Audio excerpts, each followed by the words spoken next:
आताची सर्वात मोठी बातमी म्हणजे राज्यातील अतिवृष्टीग्रस्त शेतकऱ्यांसाठी 31,628 कोटी रुपयांची मदत पॅकेज जाहीर केलेलं आहे। आता कोणत्या नुकसानीसाठी किती रुपयांची मदत जाणून घेऊयात। राज्यात झालेल्या अतिवृष्टीमुळे शेतकऱ्यांचे शेती, घरे आणि जनावरांचे मोठ्या प्रमाणात नुकसान झाले।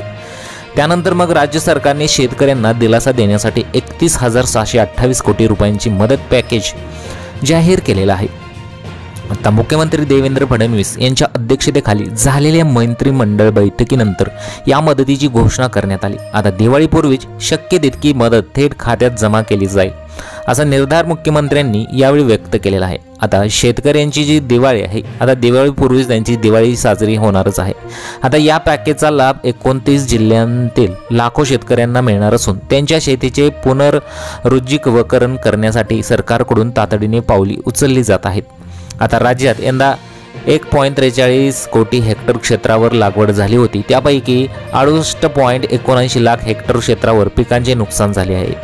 पीक नुकसान भरपाईसाठी 6,175 कोटी रुपयांची तरतूद करण्यात आलेली आहे। या अंतर्गत 65 मिलीमीटर पावसाची पूर्वीची अट रद्द करण्यात आली असून सर्व नुकसानग्रस्त शेतकऱ्यांना मदत मिळणार आहे। ही सर्वात मोठी गोष्ट आणि बातमी शेतकऱ्यांसाठी आहे।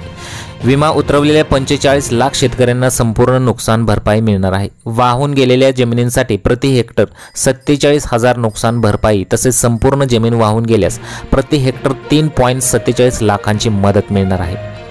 आता कोणत्या बाबींसाठी किती नुकसान भरपाई पहा। पशुधनाच्या भरपाईसाठी NDRF मर्यादा हटवून सर्व मृत जनावरांची भरपाई केली जाणार आहे।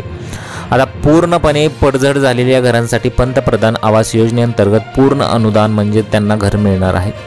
आता नुकसान झालेल्या घरांना प्रमाणानुसार मदत, तर डोंगराळ भागातील घरांना 10,000 रुपयांची अतिरिक्त मदत केली जाणार आहे। दुकान व्यवसायांसाठी 50,000ची तर गोठ्यांसाठी 50,000ची सुद्धा मदत केली जाणार आहे। आता गाळ भरलेल्या विहिरींसाठी 30,000 रुपये, पायाभूत सुविधांसाठी स्वतंत्र 10,000 कोटींची तरतूद केली जात आहे। आता मग मुख्यमंत्री फडणवीस म्हणाले, शेतकरी हा राज्याचा कणा आहे, कोणत्याही शेतकऱ्याला निराश होऊ देणार नाही। ही मदत केवळ आर्थिक नाही तर त्यांच्या आयुष्याला संजीवनी देणारे आहे। या पॅकेजमुळे संकटात सापडलेल्या शेतकऱ्यांमध्ये आशा निर्माण झाली असून जिल्हा प्रशासनाकडून मदत वाटपाला गती देण्याचे आदेशही देण्यात आले आहेत। उपमुख्यमंत्री एकनाथ शिंदे आणि अजित पवार यांनीही या निर्णयाचे जोरदार समर्थन केलेले आहे।